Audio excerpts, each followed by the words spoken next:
Hello, everybody. It's wonderful to see so many familiar faces who we've worked with for so long over the campaign. I'm Susie Sinclair Smith. I'm the Executive Director of the Montgomery County Coalition for the Homeless, and I'm thrilled to be here today. And it's a really exciting moment that we're celebrating for all of us who are committed to ending homelessness for our most vulnerable neighbors in Montgomery County. Together as a community, we have joined 230 locations nationwide. Right here in our backyard, we are doing the same thing that 200 communities are doing across the nation to implement the national 100,000 Homes Campaign. The purpose of the campaign is to identify and house our most vulnerable adults who face the likelihood of dying while experiencing homelessness. We believe that this is both a moral imperative to find housing for these individuals, but it's also a fiscally responsible move to cut the immense costs for this population for their use in crisis emergency services. During Registry Week, which was part of the campaign, we surveyed 229 individuals, and half of that group, 159, reported conditions that identified significant medical vulnerabilities. This aligns with national research that those who experience homelessness have a 25-year less life expectancy. This time last year, I would never have expected that we'd be here and be so far along in saving the lives of this group of 159 individuals in the county. Due to the generosity of the Montgomery County government, the Montgomery County Coalition for the Homeless received a supplemental appropriation to house the 15 adults on the top most vulnerable adults on the list. This funding includes support for rental assistance and for a care team that includes a case manager, a nurse, a case aide, and connection to mental health services. We consider this a demonstration project that we can all learn from as we move forward to place the entire group of 159 into permanent homes. Today, we are celebrating the placement of the first 4 of our most vulnerable adults into their own permanent apartments using the county's special appropriation. So I want a big celebration. I mean, this is really an amazing moment. And as I said, we never thought that we would be this far along, and that's why we're here today to celebrate. We truly appreciate our wonderful partnership with the Montgomery County Housing Opportunity Commission, who made these apartment units available from their own housing portfolio. So a big applause to HOC. And last but not least, we truly appreciate our amazing partners who are in this very room, including the Montgomery County Council and the executive branch, our nonprofit partners, and county residents who together have put in countless hours to bring us to where we are today. And I would like all of those who've been involved in the campaign, we are still together moving towards that goal of 159, to stand up and have a big applause. And that's everybody who put hours.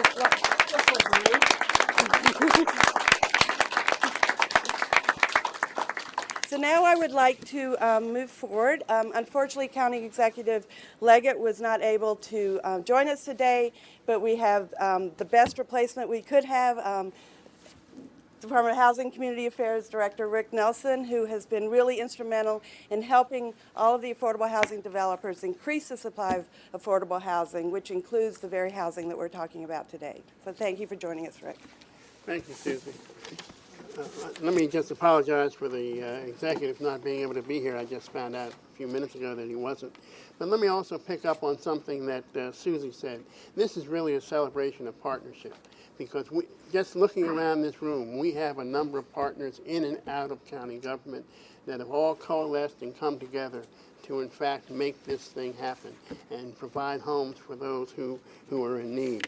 But let me just say that, to read the executive's comments, we said last June that we were joining communities across the country in the 100,000 Homes campaign to identify those most vulnerable and to work to find permanent housing for them. By November, we identified the most vulnerable in our community, and we've been working hard since then to place them in permanent housing. Yet, even among those who are homeless, there are some who have needs which require special attention. These are the homeless families with specific medical vulnerabilities who not only need housing, but also intensive medical assistance, ranging from health services to case management. Today, we're beginning a new effort to address that need. In partnership with HOC, the Housing Opportunities Commission, we're making this kind of assistance available through a new Vulnerability Initiative program. Since the 100,000 Homes campaign began here in Montgomery County, we have found permanent housing for a total of 84 of the most vulnerable homeless individuals. The new program will make intensive medical services available to another 15 residents. We have found housing for our first 5 of those residents thanks to HOC. Make no mistake, this is really just a start. Montgomery County is committed to meeting the needs of all those men, women, and families in need of housing. No one should suffer for lack of a roof over their heads. I'm proud on behalf of the county to be supportive of this 100,000 Homes campaign. And I also want to just say thank you to the county council for their very strong support in terms of what we're trying to do. Thank you. Thank you, Rick. We really appreciate your representing the county executive. Our next speaker really does not need an introduction, but I'm going to give a little bit of one. Councilmember George Leventhal has spent countless hours, and I should probably say years, devoting himself to understanding the causes and solutions to homelessness. He has been a true leader of the Montgomery County 100,000 Homes campaign, galvanizing involvement from all sectors from around the county, and he has spent many hours himself on the streets and in the woods, connecting with our homeless neighbors. Let me introduce Councilmember George Leventhal. I'd like for Council President Rice and Councilmember Berliner to stand with me if they would. The County Council is not going to drop this issue. We are going to monitor the numbers. We are going to measure outcomes, and we are going to achieve a real reduction in the prevalence of homelessness in Montgomery County. When I got to the County Council in 2002, the county had just adopted what was then considered the best practice for addressing homelessness. The Montgomery County Coalition for the Homeless, working with the county, put together a plan that was called Homelessness Beginning to End, and it was what was then being recommended by the federal government, a 10-year plan. Well, now it's 2014. We're 12 years later. We haven't ended homelessness, but we've continued to stay in touch with communities outside Montgomery County. We do government very well here, but we can't just assume that we know the best methodologies. We have to always be apprised and aware of what other communities are doing. And so we learned about the Housing First approach, which is being which is the subject of research. Research shows that rather than making clients wait until they've addressed their substance abuse issues or until they've gotten themselves stable and medication compliant from the standpoint of behavioral and mental health challenges, put the clients in housing first, and being stably housed enables clients to come to grips with whatever are the challenges, the life challenges that made them homeless in the first place.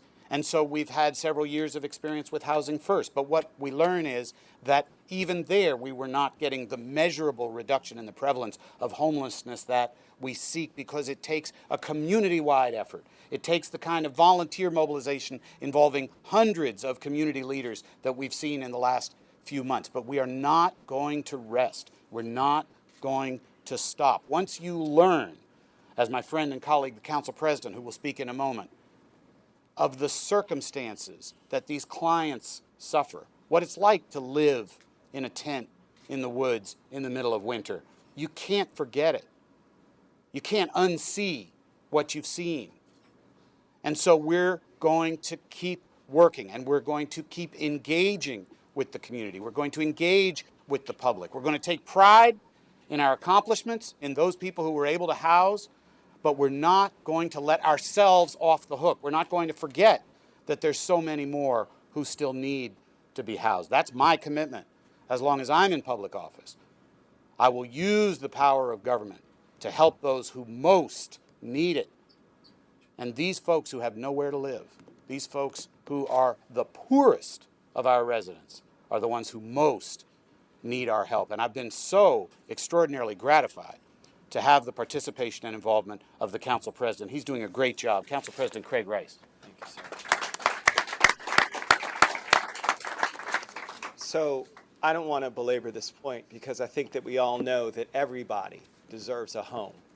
And it's extremely important for us to make sure that whether that's living in an apartment, whether that's living in some sort of subsidized housing, whatever it is, to be able to lock that door and make sure that you're safe and secure, to have that feeling that this is my space that I have control over, is something that is so important to each and every one of us. It's something that we teach folks as children, you know, about the dream of having the home and the dog and the yard, and those are all things that are always so important to people, but yet we allow for thousands of our residents to miss out on that each and every day.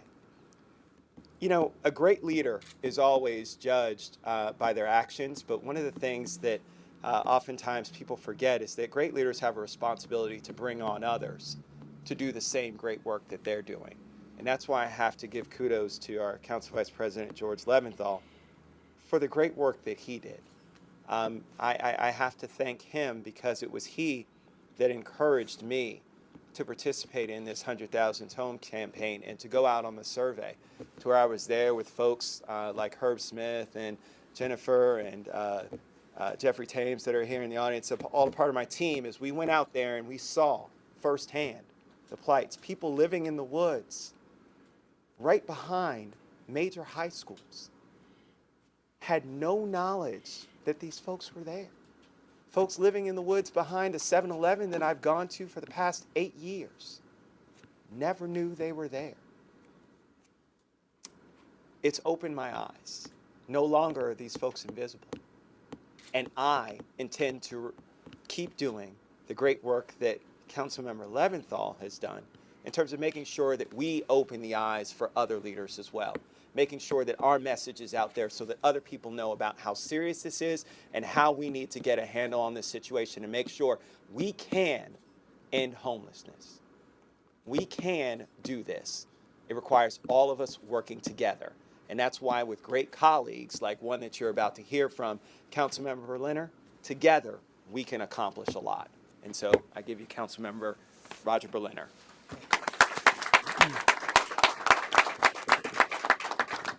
Whenever I have these kinds of conversations, I'm reminded of that phrase that all of us probably have thought once or twice, there but for the grace of God go I. Just how life can turn on this. And suddenly someone who was oh so fine can find themselves in a tent with life spinning out of control. I had the pleasure, the privilege really, of attending Sue Kirk's Bethesda Cares therapy. There was a therapy session where the homeless gathered. About 10 homeless came to meet with the counselor. And I was so reminded of what the council president just said of, for him, these people will no longer be invisible.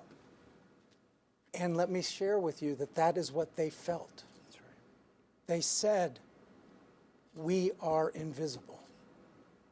And through the efforts of Chairman Leventhal, through the efforts of the council president, through the efforts of Susan Kirk, through the efforts of Mark Burdell, through the efforts of Susan and this incredible organization, we are saying, you are no longer invisible. You are human beings that are part of our community. We will respect you. We will help you. And I want to commend HOC and Rick Nelson, because it wasn't that long ago that we had policies with respect to who would be housed in our limited spaces that basically didn't take into account the most vulnerable, people that unless they got space may die. And now we've changed that. Now we've said, oh, the people we need to help first are those most vulnerable. And then we will move from there.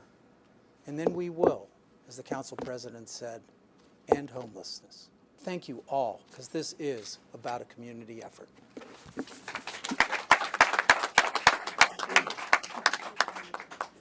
Thank you, George.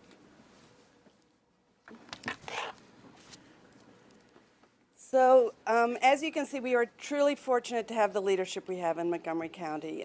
We could not have been engaged in this effort or gotten to where we are without the strong support across the executive and council branches. So a big applause for our support.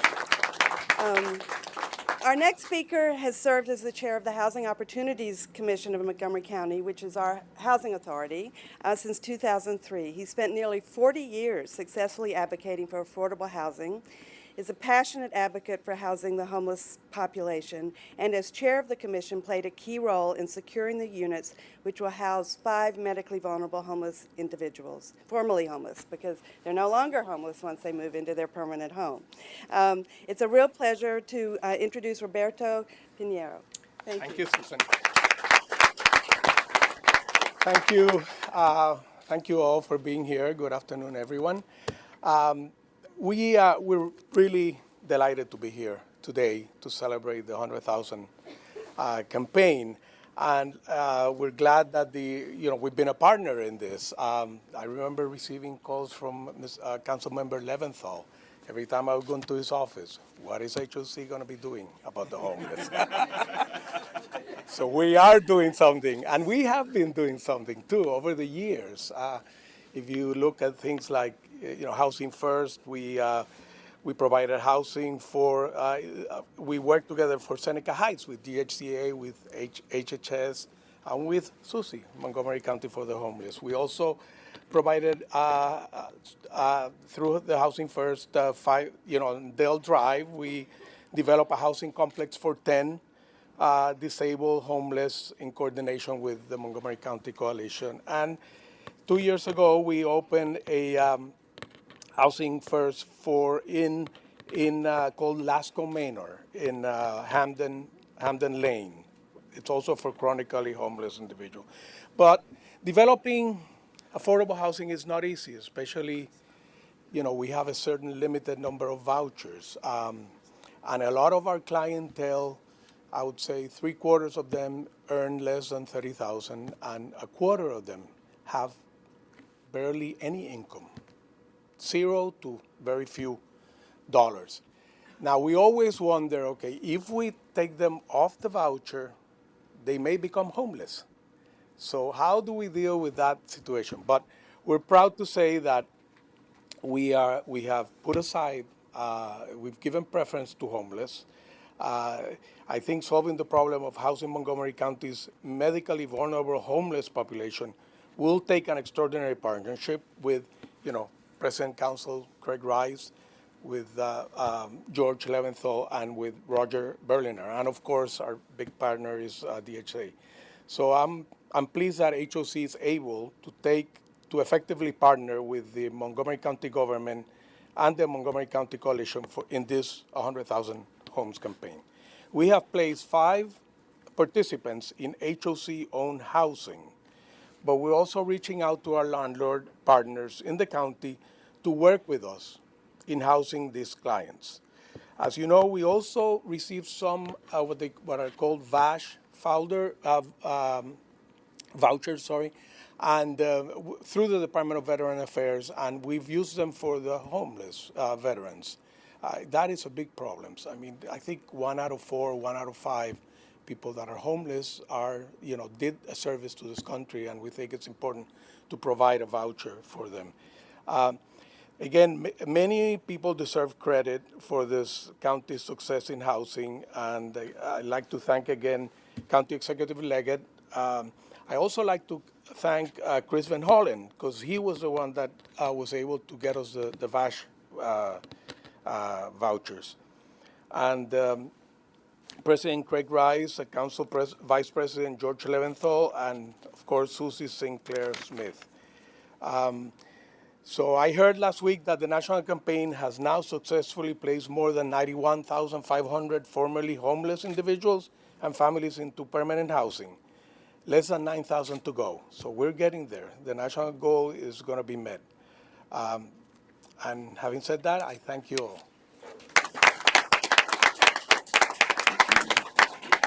Thank you so much for our important partnership. We appreciate it. The next speaker is warm to my heart. I know I know when I go home at night, put my key in the door, step in, take my shoes off, I go straight to my sofa. And then I can't wait, after dinner to go straight to bed. And those are very important parts of my day so I can get up the next day and do my work, be a healthy person. So I'm very honored to introduce Mark Burgle, who is the Executive Director of the Wider Circle in Montgomery County, and their mission is simply to end poverty, and that's an awesome mission. The Wider Circle and MCCH have developed an awesome partnership during the 100,000 Homes campaign through their commitment to furnish all units that are dedicated to our most single adults. They're also working with us in another initiative that we just opened, our Safe Havens for formerly homeless veterans, or the homeless veterans who are the most vulnerable, and they house the entire house. And one of his staff walked in the door and said, I think I'm going to cry because we give out furniture to individuals that they take them to their homes, but now I'm able to see a whole house full of our furniture and how warm and inviting it is. So it's my honor to introduce Mark Burgle.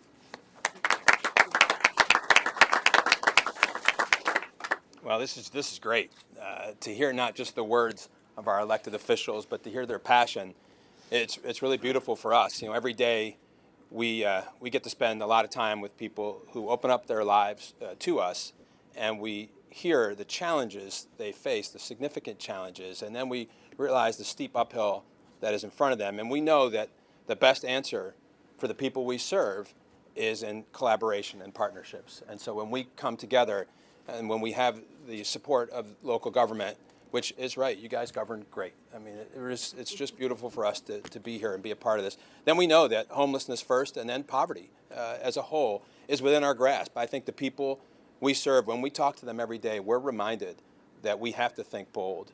We have to be really big in our thinking about how we're going to address their problems. And so we're committed to this effort. We're honored to be a part of this campaign, and we'll say yes to anything. And anybody out there who's working on this campaign, whatever you need to keep serving people, to get this next 9,000 or however many left in our county, we will say yes to all of that. So, Susie, just thanks for letting us be a part of this. Thank everybody. Yeah. So this is what partnerships are about. Our next guest and final guest is Jasper Young. Jasper is a member of the Montgomery County Coalition with the Homeless Speakers Bureau. He has been a client, and I think for how long have you been in your house? 8 years. We have a permanent housing project called the CHIP, and it's the purpose of that housing, and they're actually MPDUs, which are moderately priced dwelling units that we worked with Rick Nelson on. And it's a permanent home for Jasper. He came to us with a very serious heart condition, and when he arrived, he had a very serious heart operation. He is now, and I hope it's all right, I'm talking about him personally about his medical conditions, but since he's been living in his own apartment in Germantown, he is truly fit. He's connected to the medical services in his community. He's a vibrant contributor to his community. He has a beautiful house that he lives in, and I love going to visit. And I just thought that it would be a really great opportunity for everybody to hear about what permanent housing means for someone who is truly medically vulnerable and how it can lead to restoring someone to health.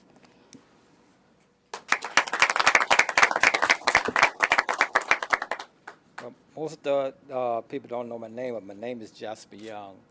And this is my accent come out. I'm from Georgia, y'all, okay? It's good to be in this program because when I first came to this program, I mean, just like she said, I was real sick. Didn't know what to do. I had to go through the shelter, having these operation on top of operation with my heart and having a vein pulled from your leg connected to your heart, and also had to go back into surgery to have a pacemaker put in, and then had to go back to surgery again, and they had to do other things to me. But now I'm okay because, the housing program is work, I'm telling you, and I thank God for the people back here, and for you all that happened with the people that need this program. And I thank God for you because it works for me.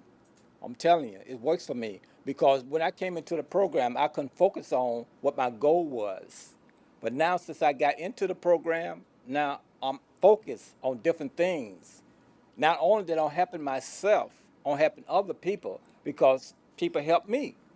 So I give back to the community, those that help me, those that not able to help and stuff like that. Like I say, I see a whole lot of homeless, outside, sleeping outside and stuff like that, and sometimes I go over and I talk to them, and things like that.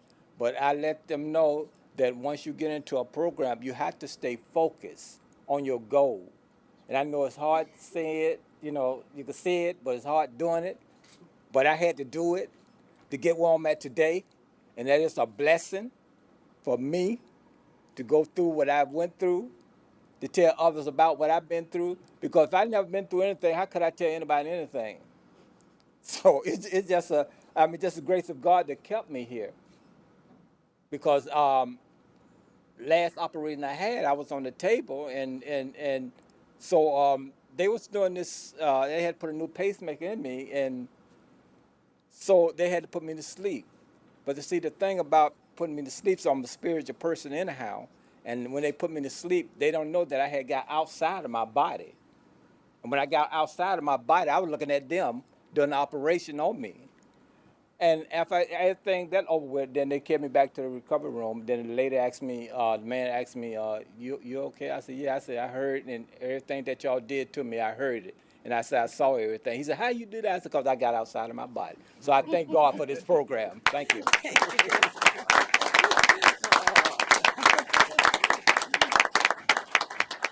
Well, thank you today, and thank you for everyone in this room for all the efforts that you've taken to get here today. As I said, we view this as a demonstration project to really see what kind of supports people need so that they can have the life that Jasper is leading now. And he's very involved in his community as a deacon. He is a true asset to the community where he lives. So thank you all for coming today, and I want to thank our speakers. And